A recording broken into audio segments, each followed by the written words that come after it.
Facebook founder and the chief executive officer Mark Zuckerberg appeared before the American lawmaker earlier this week. The world watched most concerned were users of this social media platform. But there was something that even those who have not been using Facebook were worried. Our next report tells you why it should worry you. It's a well-known secret that is now out in the open. On the second day of Zuckerberg's testimony before the American lawmakers, the founder of Facebook made a shocking admission. Facebook has detailed profiles on people who have never signed up for Facebook, yes or no? Congressman, in general, we collect data for people who have not signed up for Facebook for security purposes to prevent the kind of scraping that you were just referring to. Yes, you heard it right. If you thought that not being on Facebook safeguards your data, you were just proven wrong. The world's biggest social media platform is snooping on you even if you do not have a profile. How so, you may ask? Well, anyone who joins Facebook is given the option of sharing contacts on his phone and email ID. Once they agree to it, the information on their device is synced with the account, which includes data of users who are not on Facebook too. This information is stored in data black box on the servers of the company at its headquarters. It creates what is called a shadow profile of non-users too. And if somehow you devise a way out of this complicated snare, there's more. Remember the like buttons you see on web pages you visit. The embedded feature helps Facebook track a user. Even if you're not on the social media site, your online footprints are recorded by Facebook in huge troves of data, which can be used to target you if you ever feel like joining Facebook. While a non-user can do precious little to prevent Facebook from creating his shadow profile, its users can meanwhile protect their data by choosing not to sync their contacts from the phone or email ID, using incognito mode to browse the net, and not logging on to apps or websites using Facebook.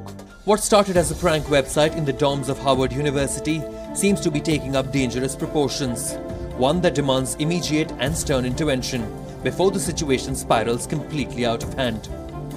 Bureau Report, WION. I'm joined by my colleague Aisha Sindhu from Newsroom. Aisha, very worrisome. You use Facebook, you get tracked. You don't use Facebook, you're on net, you get tracked. You are a Facebook user, you log out and you still get tracked. Yes, it seems like there's no escaping Facebook, Karthike, and a lot of people, were very smug after this entire controversy came to light, saying, hey, I'm not on Facebook, so this doesn't affect me. But it goes to show that it really doesn't matter whether or not you're actively utilizing the Facebook application or website. These social media companies, these websites are still utilizing a lot of your data. Now, what the CEO, Mark Zuckerberg, said in his company's defense was that this is all information that is there in the public domain. So it doesn't necessarily mean that they've gone into your private lives online to scrape this information out, but it's basically the sort of information that you and I don't obviously think about when we access, let's say, any sort of online platform. It is data that's out there somewhere in the World Wide Web, which is accessible to Facebook, and something that they've taken advantage of once again. But the bottom line being, it's not only data breach, but it's about creation of an information architecture which from its inception has been intrusive, which means that the buck will have to stop somewhere when it comes to Facebook. It means that there was a willful attempt to generate that data in a surreptitious way. Absolutely, and it seems like Facebook and other social media giants haven't been able to sort of draw the line. There's obviously been an area, a grey area, that has expanded over time, where these companies have not been able to fully come to terms with the fact that let's say the actions that they're taking, whether they fall in the domain of legality or not, whether they actually require somebody to give their written or conclusive permission for utilization. That those are, let's say, just the loopholes over here that have been utilized by companies like Cambridge Analytica and Facebook as well.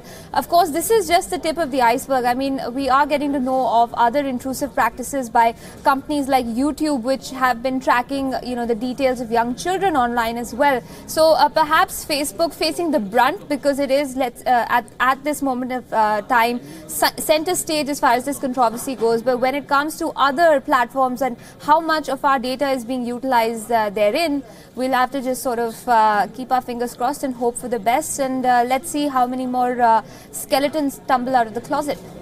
Bye.